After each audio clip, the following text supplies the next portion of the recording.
Okay. There we go. I think we're live now. Okay, good. All right. So we are on Facebook, Rumble, Twitter, Twitch, YouTube, and Telegram, folks. Little technical difficulties. We don't have a call line. OBS Studio is not cooperating with me. It's giving me issues right now. So XNA on that for today because we have a show to do. However, we did have we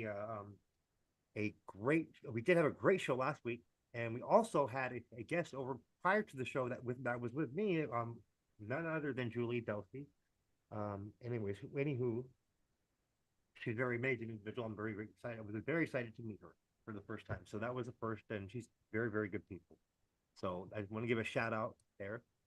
So, Campaign for America, episode 2 of season 2. Dennis, you want to go ahead and let's get this intro started. And first, let me do a disclaimer. I'm going to edit this after the fact, folks, and put the overlays in. The views expressed on the show are expressly the views of the speaker and do not necessarily reflect the views, beliefs, or opinions of News for Us World, its hosts, broadcasters, or affiliates. Remember, folks, always use your own discernment when viewing. We encourage our viewers to think for themselves. All right, let's get this intro played and then we'll begin.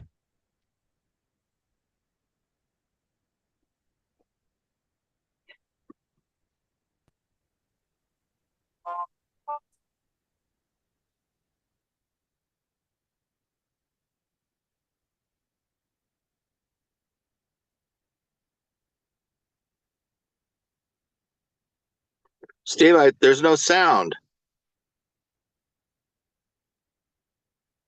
There's no sound, Steve. No sound.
is in this country.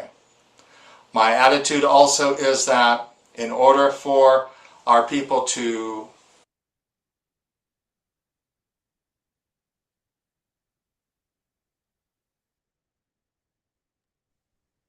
get right into it. We'll just, I'll add those after the fact because it'll just be easier to do that way. And apparently, we were not getting any audio. We're having issues with audio as well.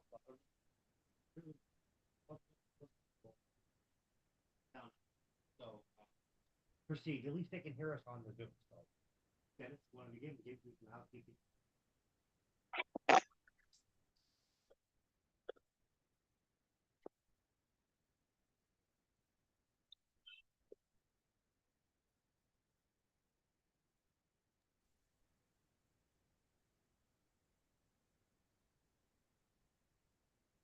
Dennis, are you there?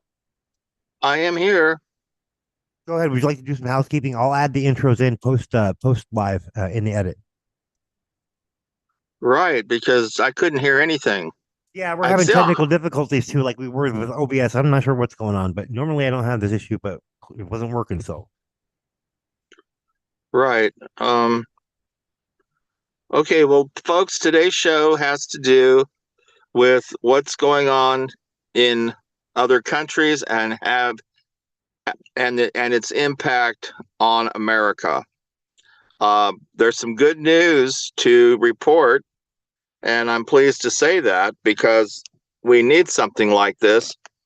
What you just showed, Steve, with respect to the conversation with the nation, I talk about reindustrializing the middle class in America. I believe that homelessness versus joblessness is a product of joblessness because the middle class has suffered at the hands of stock investors who have taken their corporate funds and put them elsewhere outside the United States.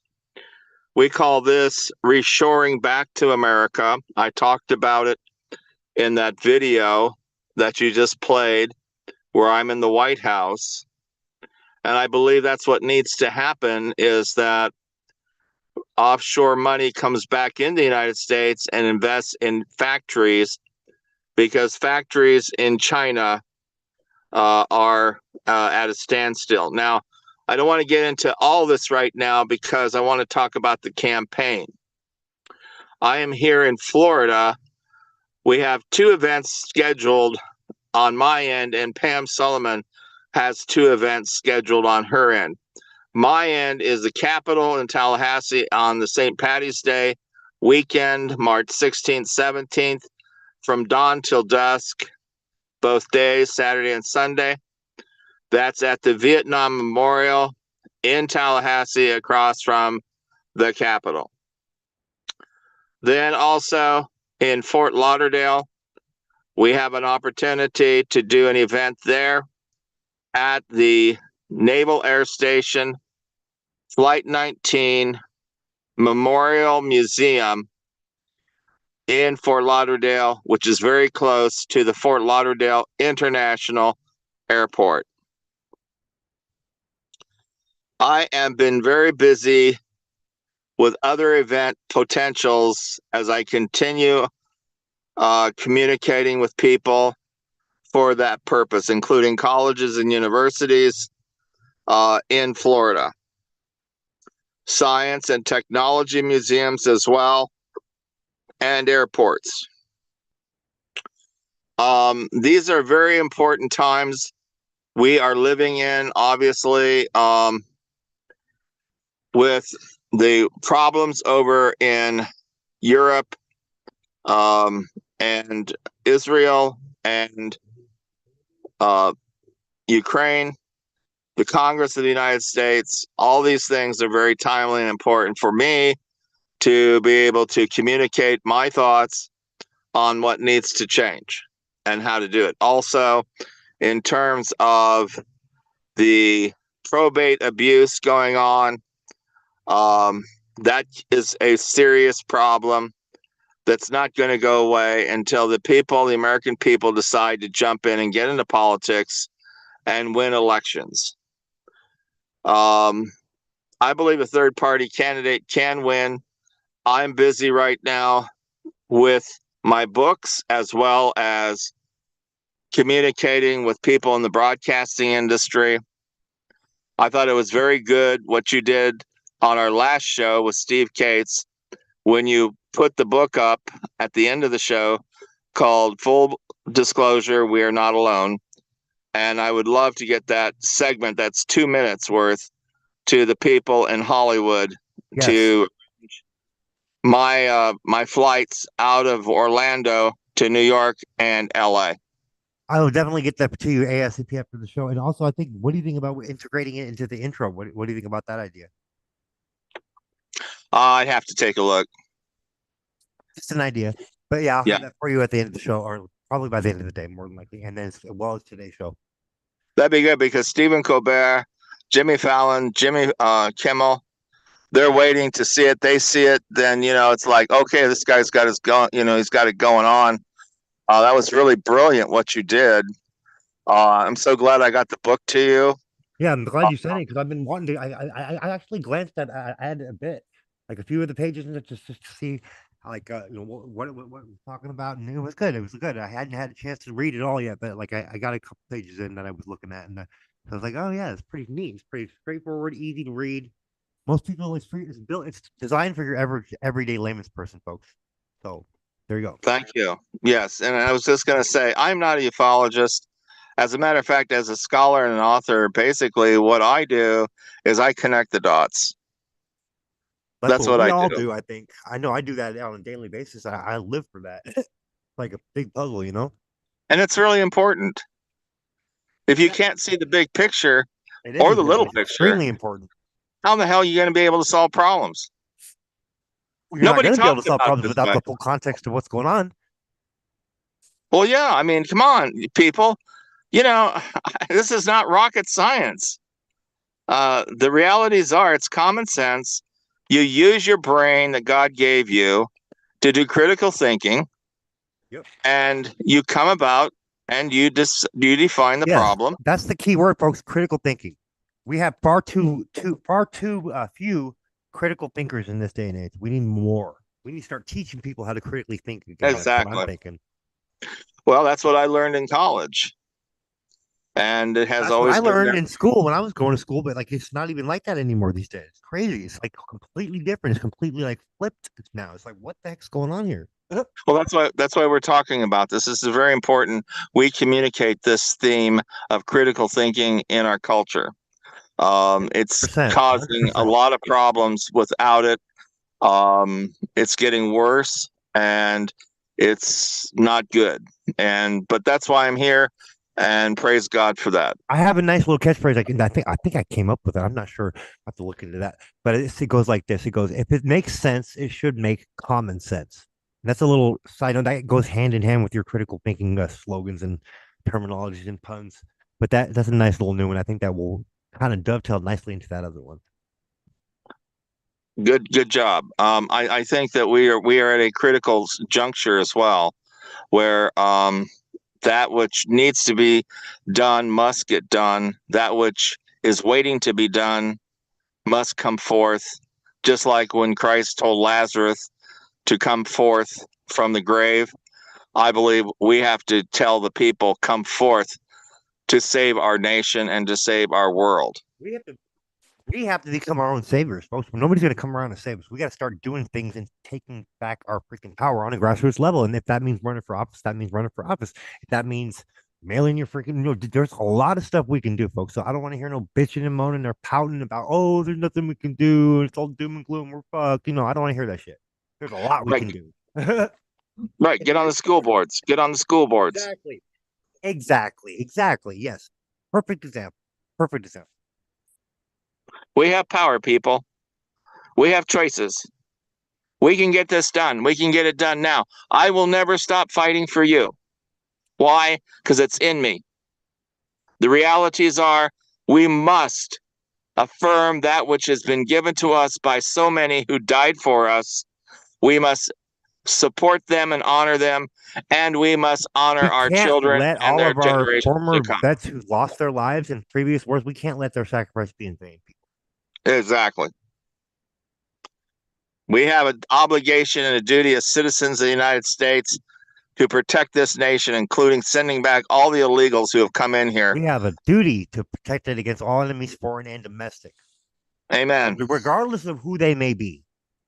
If they're against the Exactly. Constitution and they're attacking the people, then they are not for the people, and they are not for what we stand for what America, the constitutional republic that it was originally founded by our Exactly. forefathers, that then we don't stand for that, then we have no shot.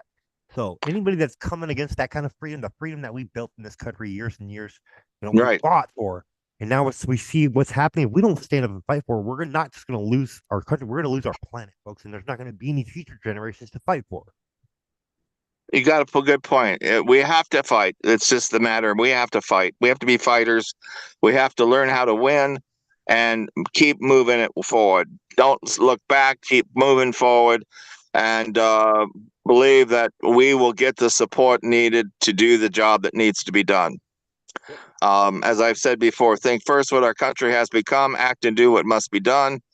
I am Dennis Andrew Ball, and I will not stop fighting for you, the family in America, for our children who put down CPS, DCFS, APS, all these different government agents accountable to no one. They must be defunded. They must go away. We, the people, must win elections, and we, the people, must destroy that which was designed to destroy us. And we can do this. We have the power, but we have to do what has to get done. We have to do the work, folks. So you hear that, folks? Let's take it back. Take it back from them now. Let's take it back. Let's take back our power. Let's take back our power. Let's run for office. Let's do something productive. Let's start a podcast. Let's create a blog. There's a lot of shit that we can do. Excuse my language. It's a very, very passionate subject for me because I'm so tired of the apathy, man. Oh, there's nothing we can do. No, dude, there's a lot we can do, and I don't want to hear that excuse. Come on, let's get up off our ass. Do something about it. Right. The beginning of this Within show. the bounds of the law, of course, obviously. Exactly. The beginning of the show, I have books. I have 64 titles on Amazon.com. These books are very timely and important because they focus on each subject matter that needs to be spoken and written and said. I have 2 new books coming called Guardianship Gulag. I've gotten the attention of people like Diane Diamond, who is an investigative reporter, Cheryl Atkinson, another one. It's like you create breadcrumbs and they all start following you. That's important, just like what you did today with Julie Bilsche. Yeah. Julie and I have never really spoken until today, but she's been following my different events, the way I conduct my business, how I talk, how I write, and now she believes what I'm doing is the right thing. Praise God for that. Well, it is the right thing. Anybody that's doing any kind of proactive work to try and make change, for the positive, for the better, to protect the kids and and the elderly, I think that anybody that's doing any kind of work on that level should be encouraged and praised in every regard. I think we all need to lift each other up, not tear each other down. Definitely, and hopefully, as she gets to know me better, she'll want to pick up some of my books. I think it's really important because my books are written. If somebody just bought a couple books, even though there's a plethora of other books to read, they would get a good understanding of my interpretation of our Constitution, our Bill of Rights, and the people who have fought and died to preserve and protect them. People don't understand our Constitution and what our rights are anymore. Like they don't even know what's being taken. They need to be re-educated in what we have. That's right. Here. Exactly. I mean, that's why I've written these books. I mean, each book, it's not like, it's a huge amount of volume of pages, but it's very designed for a very easy read. It's not too long, not too thick. It's right. Just easy breezy. It's just for your average everyday person, just like we had said. So it's very easy. It packs a lot in a little. Packs a lot in a little, and that's what people are into. They want the biggest bang for the buck, and they want to know what it is you want to say. And I say, by doing it that way, you're increasing the size of your target market because you're increasing it to people that may not be so able to read like more intellectual stuff, so to speak, or more complex words, for example. So by increasing your target audience right there, just by doing it that way. That's a good tactic. Something I've seen authors do that, and sometimes it can be very effective for getting the message across, especially to when you're trying to like educate people on certain things that they need to be aware of, that they may not be so technically savvy or intellectually savvy to be able to understand bigger words and whatnot. But this is for everybody, even the most average everyday person could read this. So even a caveman could do it. There we go. Just like we'll make a pun on that. I was making a Geico commercial reference, folks. Just being funny. Go ahead, Dennis. And it's interesting because, and let's talk about this for a second. I mean, I've had situations where people have picked up a book, and before I've known it, maybe 4 or 5 months later, even though I did not talk to them during that time, they've bought 20 books on their own because I don't want to say they got addicted to it or they got hooked, but they recognized that they were experiencing something they had never had before. And that's the power of knowledge. That is the power of serendipity. I'm gonna go grab my copy and read a little excerpt from it if you don't mind. Go for it. All right, well, give me 1 second. Let me go grab it. But continue until I get back. Right, I'm going to continue on here too, folks. It is to our benefit to be educated in that ways of life that make it possible for us to become equipped and empowered to make decisions for our family and for our community that work in our children's best interest. Right now, we have a crisis in this country being exploited by the people in the government, and has been for several years, as a matter of fact. I don't see any political candidate that is talking about the things that we talk about on this show. That's tragic. That tells me America has declined significantly, and that in order for America to survive and thrive, it has to be a full court press to get America moving again in the right direction. I will tell you this, as president, I will deport the majority of the illegals who have come in this country because they have abused and taken advantage of our good will and hospitality. There is a thing called legal immigration. That is the reason why my grandparents came to this country in the 20s. And not this 20s, this is 100 years ago, and created a business. My parents were born as a consequence. Later, I was born, of course. And then with regard to the things that have happened since the end of World War II, the Great Depression, all of the financial issues that have imploded on this country, and the schemes that were created by people in authority. We must change this. This is no good. America cannot survive as a society when it is so divided and so created for the purpose of elitism, narcissism, and egotism to rule the roost. We must have good people in government who believe in our good family way of life. My attitude is, when you're married, you must think in terms of the family and your partner, and you do what is necessary to keep that together. That is the core principle of a partnership. And when there's a failure there on the part of the parties to do what needs to get done, the relationships deteriorate and go away. Unless, of course, someone is so wealthy that they can provide the support for everyone. But the problem is there too, many times there is a negligence on the part of people to be able to maintain the relationship in a way that will provide the support for everyone to feel good about each other. Very important. Yet we don't hear people talk this way. We don't hear people talking about what needs to be done.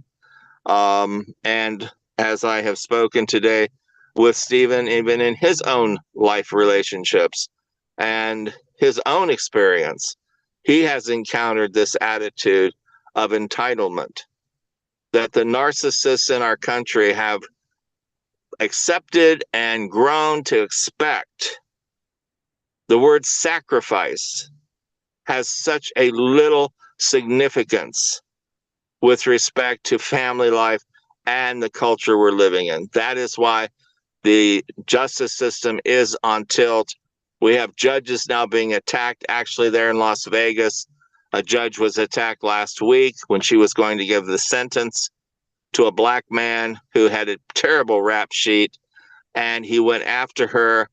He flew over the bench and hurt her. Fortunately, there were people there to stop him from doing more to her because his attitude was he wanted to kill her. Now, this is not good. This is really where we are as a society today. And we know, too, that judges are being targeted for murder, and it has happened. And it continues to be a problem.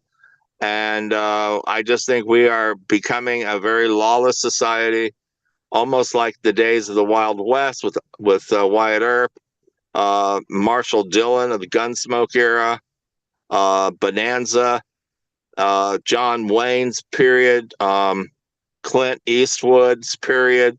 All of these different people who either reenact or who have lived these stories. And it is time that we recognize we have a problem in American society that needs to be fixed. And how are we going to fix it? It's going to have to do with the family structure. We have to get jobs that create living wages, which means industry coming back to the United States, skilled labor, education, and proceeding onward and forward. I don't want to talk any more about that at the moment because I still want to talk to Stephen about the housekeeping issues and what we're doing. This show has continued on. It started it started about 37 minutes ago. So we have about 23 more minutes, and that'll be good. Are you there, Stephen? Okay, so are you there? I'm here. I'm still looking for it. I've been doing some housekeeping and stuff like that. We're organizing around the house, and I'm not sure. Are you able to listen? Are you able to listen to me? I am. Continue. Okay, good. I couldn't find the book, but we'll do it another time.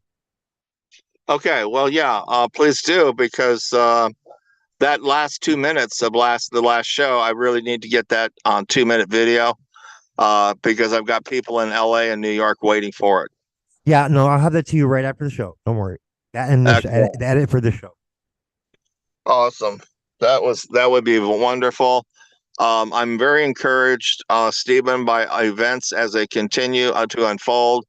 And it is very exciting to be in a position to run for president, as well as to bring others and to lift them up and to advance the cause of liberty and freedom in America, and to show the world that we are the reason why we exist, for the purpose of the family and the future. And that's exciting to me. What say you? Well, yeah, I mean, anytime we're doing something proactive to make change, that it is exciting because it's something new. It's something challenging that we have not done. It's new territory, But this is what allows us to keep our freedoms by doing this and becoming involved and becoming active participants. Because let's put it this way: those who trade their liberty for supposed or alleged security deserve neither. Oh, you bet. You say it so well, and it's very good. That's what the price you you pay when you go in and you go down the road of apathy, folks. It's not like the saying that's to be vindictive. It's to say this because it's what happens when you don't pay attention, you don't get involved and stay involved. What happens is you have corrupt individuals, corrupt officials that rise to power because the good people aren't doing anything, and there goes into another saying: all it takes for evil to succeed is for good men and women to do nothing. Right? Well, us good men and women have done nothing for far too long, and it's gotten so bad that we're having to do something because of how bad it's gotten. So it's actually one is a direct cause and effect of the other. It's kind of what the meaning behind that is. It is, and I'm pissed. I'm really pissed because I am a man who has integrity. I left law school because I was not going to buy into their corrupt behavior with respect to other people's money and property. Right. And Yeah. I would never participate in such a thing either myself. This is the kind of Right. morals that I have, and the kind of integrity. I'm not going to freaking betray my beliefs for a little bit Right. of money or some fucking shit that's only going to last so long, anyways, and you can't take with you when you die. Precisely. I mean, this really is a spiritual war when you start talking about other people's family and money and Yeah, it property and absolutely is a spiritual war. going after their 100%. families and bullshit. No, this is no good. This is right from the pit of hell. They will pay a huge price for what they've done. They've The Bible crossed a says freaking red line. That much is certain. it is certain. And now let me just I have one message for all these bastards that are corrupt and officials that are just we're coming for you, and we see you. Definitely. I believe that's true too. And I, as a court official, I'm very busy with my own case and everything associated with it. Actually, down here in Florida, was able to get my mail recently from Illinois. I had a box of it, and then I've got more coming. And it's interesting, being a roadie type of individual who is on the front burner, on the cusp of history. It's very timely and important. Now let's go into today's show. We got about 23 minutes, 22 minutes left here. I'm reading a story, and I passed it on to you this week. You probably haven't had time to look at it, but I'm going to go into it today. Go for it. And this is why it's very important. The gentleman's name is Sean Broderick, and he puts a picture of a factory in China. Then he goes into the factory, and the factory is dead. There's nobody in it. And it looks like it's been ransacked. It's all messed up inside. It's like trash, debris, everything's out of place. And it's because what he says, and this is excellent, because this is what I've been preaching for a very long time with respect to creating middle classes in every country.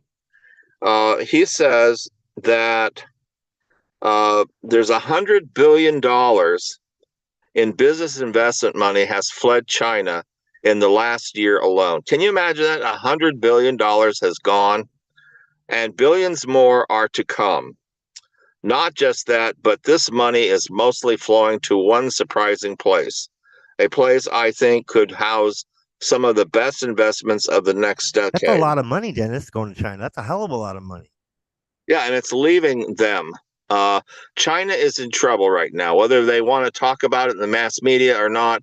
I'm telling you, as a presidential candidate, people, China is in trouble. This is why they are so aggressive with Taiwan and other nations, because their own economy is sucking eggs, because there is a change happening in our midst. And I'm going to talk about what that change is, okay? Now, this gentleman has been featured on networks as different as CNBC, Fox News, because he says of my long track record for predicting global events and showing investors the best ways to take advantage of them. Now, if you recall last week, Stephen, we had Steve Cates on the show. Now, he interviewed a gentleman out of New York. Yes, we did have him on. It was a great guest to have on. I mean, he's one of those he's connected. He's been on He's been on Coast to Coast, right? He's a celebrity. Okay. Yeah, he's high caliber. That's the word I was looking for. High caliber. He's a celebrity, and he's had guests on his own shows. People like Gerald Celente. Gerald Celente is out of New York. He is a trendsetter. He is a trend observer, and he talks about trends in the world of investment and economics.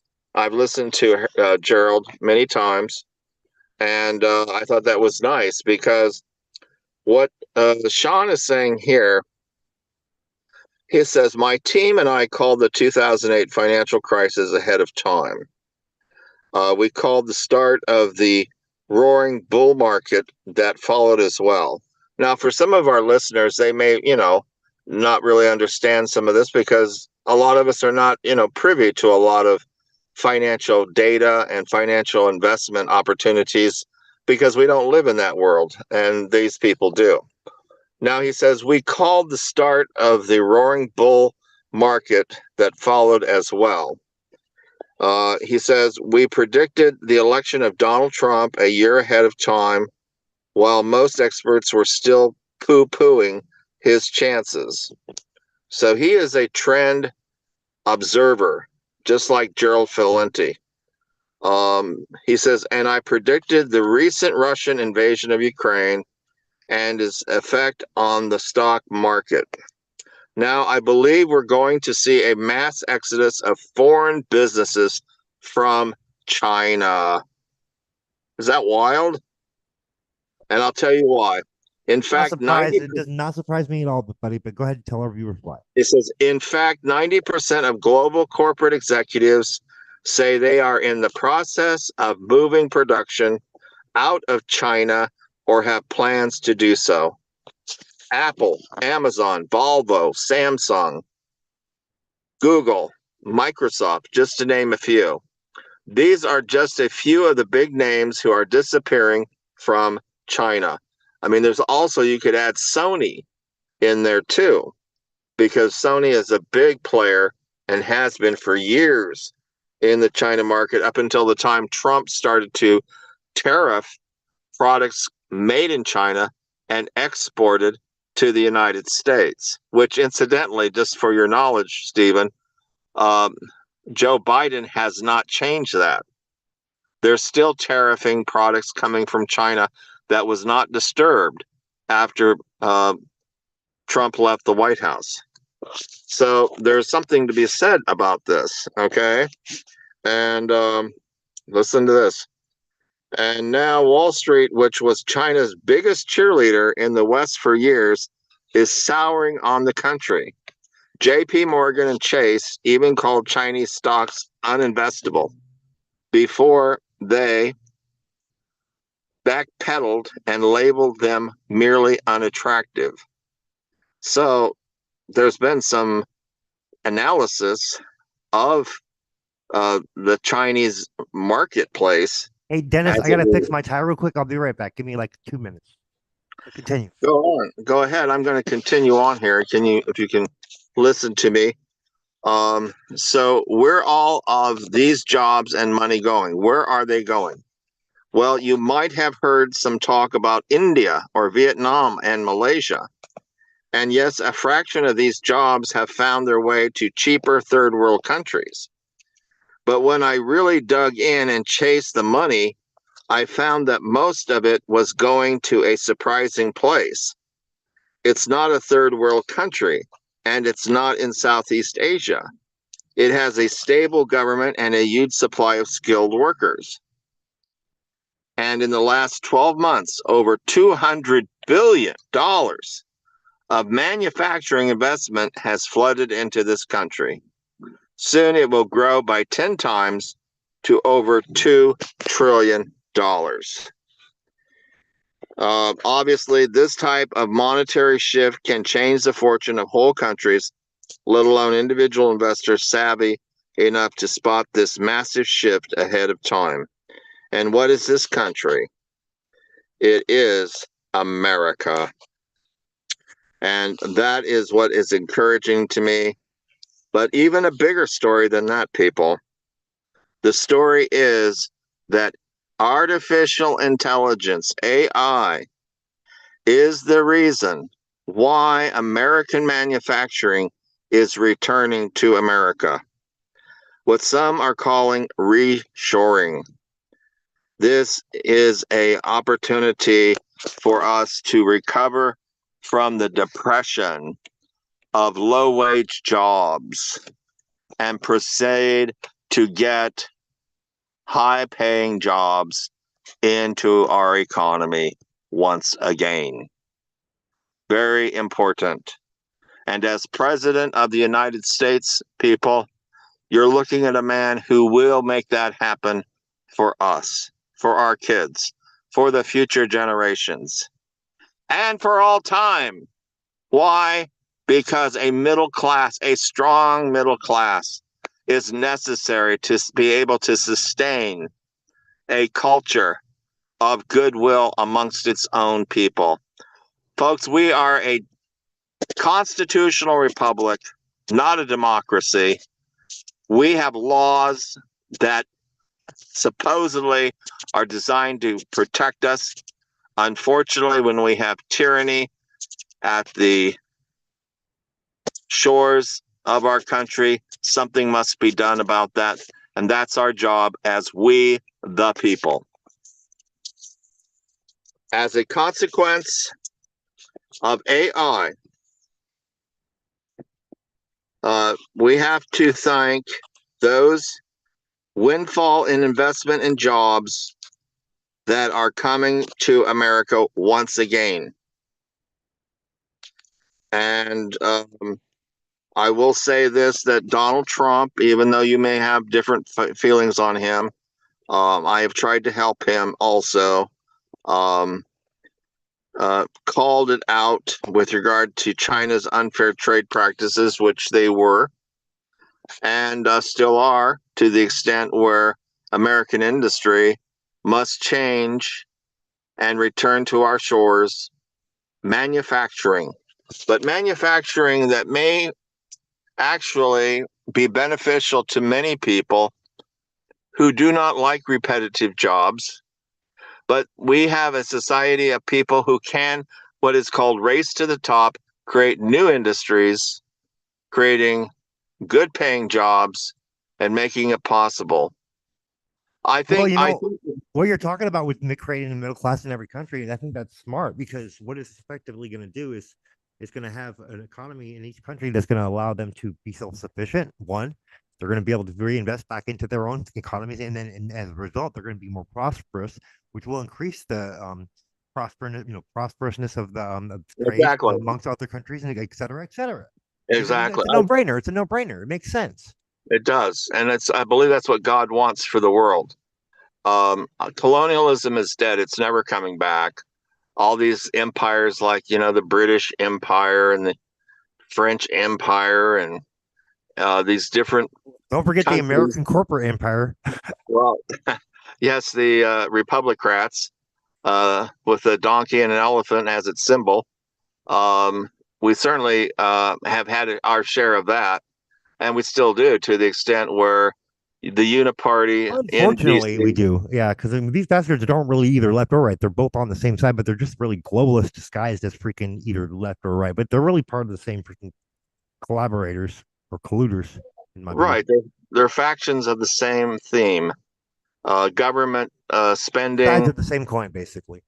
That's right. And I have put in your box about Klaus Schwab, the World Economic Forum, the oligarchs that control that, and look at the government authorities as employees, their employees, and also people as what Adolf Hitler had, Heinrich Himmler, Joseph Goebbels, Joseph Mengele, and others in the Luftwaffe, the designers, even Johann von Braun, the rocket scientist. And what has happened since then to our own society and our country? I believe in many respects we maybe was still fighting World War II. Well, I think we are in a lot of regards. I think that what happened is we got infiltrated. Excuse me. Go ahead, continue. I'll get my thought in a second. Right. It's apparent to me that this looks to me what is happening amongst us is by design, and any play that we make, they want to counter with something of their own design to short circuit what I've needs to change. seen these bastards freaking steal ideas from people like in these grassroots movements, like, and I've even heard from some of them tell me directly that that's happening to them, and it's crazy because it makes sense. They're narcissists, right? Well, Yes. what I find is that they're stealing up people's ideas. Good people that are actually trying to do the work, they're stealing their ideas, running with it, and then keep their positions of power. But what they're really doing is nefarious, dark shit.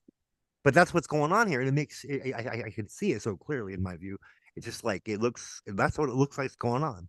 Like all the leaders and all the top positions are all bought and paid for, and then so the ones below them in the chain of command can't do shit because they're being told not to.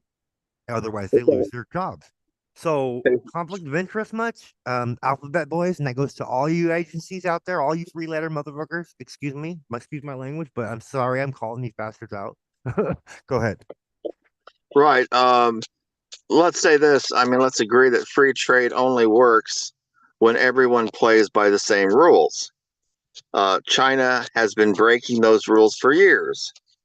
And to be very blunt, greedy, short sighted people in America allowed them to get away with it. Well, we got a lot of that like corruption and shit. Like, look at what's going on from this side of the fence, like, and with that whole Chinese angle. Like, look what has it done to our economy? What has it done to our, like, whose tax dollars were going to pay for the Ukraine war? It was ours. Like, come on, that's what they're doing. They're sending our money. Dude, this is our money, our sweat and our blood, our labor. And has anybody really happy about that? I know I'm not. I'm pissed about that. Yes, and I can appreciate where you're coming from, but I'm also concerned about Putin. To me, he is a monster. And if he were able to find himself reassembling the old Soviet Union, he would. And we cannot allow Europe to fall. I don't see that scenario happening very likely, to be honest, in my view. But that's my opinion. Continue. Well, I mean, he's already lost 350,000 soldiers. Tremendous amount of military equipment. Where are we getting our information from now? Is it the mainstream? Because if it's the mainstream, I wouldn't put too much stock on that. Well, I mean, I'm doing my research with military people. That's who good. do That's good. That's where it needs to be done. If that's going to be it all, you got to at least get to the source. Yeah, absolutely. I'm just right. I mean, yeah. even in UK with the British military, they're all over this, like, flights on honey. The situation was, with the Houthis attacking out these commercial ships in the Red Sea and any place else, the Suez Canal. I mean, that cannot stand. World trade is world trade. And when people who take advantage of other people think that the narcissism that they live in is okay, they're vastly wrong. And as president of the United States, I will make sure they understand exactly their place in our world. And that is very important to me, because we have to have law and order. And I am a man for that. I'm also a man to get rid of laws that use, abuse, and misuse the people for the elites who war on us and who make us suffer and who rob and steal from us the ability to build wealth and keep it. And that in itself is a real problem and has been for years in this country. And that's got to change. And you're talking to somebody who understands us and will do what is necessary to correct it. Praise God. Here, man. At least I find strength in knowing that there's other people out there doing the work, whatever way they are, whether it be me doing my grassroots news work, or you doing your campaign, or others in the advocacy movement doing their work, and other podcasters also that I admire and respect doing work on their own front. And it gives me strength, and I draw strength from that knowing that there's others fighting this fight, that I'm not alone in it. And so, and in that spirit, I want to remind everybody, we may not always agree on everything, okay? But that doesn't mean we can't lift each other up instead of tear each other down. We could be civil and disagree and agree to disagree. That's perfectly normal. That's what it means to be an American. That's what it means to have free speech, folks. That's what we need to get back to. That's what it's all about. We need to stop being so damn triggered by other people's opinions or their words. Because what does that say about you internally? What does that say about you? It says you haven't done the growth. If you're being triggered by something that somebody else says, should be a reflection on a trauma that needs to be worked on and healed. Exactly. Now, listen, we're 1 minute away from wrapping it up today. I want to continue this discussion next time. There's a lot more here that I want to talk about in terms of restoring and reindustrializing the United States. I think it's very timely as far as the presidential campaign and as far as the future of our families and the future of our nation. and the future of our world. Because in my book, The Ball Doctrine, that's what I talk about: reindustrializing every nation and creating a middle class, so that not only that can they survive, they can thrive, and they can have their kids in school rather than making swimming for sponges or making bricks and other sweatshop type industries that they really have no place to be there, and they should not be being exploited. I mean, in Africa right now, they have slavery still in certain places like Libya. That's unacceptable to me. In Nigeria and Kenya, including Uganda, that is going on as well. That is unacceptable to me. And I am in touch with churches and pastors in those countries to do something about it. And I'm encouraging them to get a hold of my book, The Ball Doctrine. I will go to the United Nations. I will be there. I will be. The situation for me right now, it's too cold back there. And of course, maybe because the cold, it's slowing things down between the Jews and the Muslims. So we will see. All right. Very good. We are at the end of today's show. This was episode 2. Thank you, everybody. Exactly. For America. Exactly. Next week, we see episode 3 of season 2, folks. So look forward to that. That's right. We'll see you guys next week, folks. Thank you for watching, everybody. You bet. I'll add the outro after the fact on the post edit because the audio is not it's having issues still. So I'll just add it in the edit and I'll have it ready to go soon. Good night, everybody. We'll see everybody next week.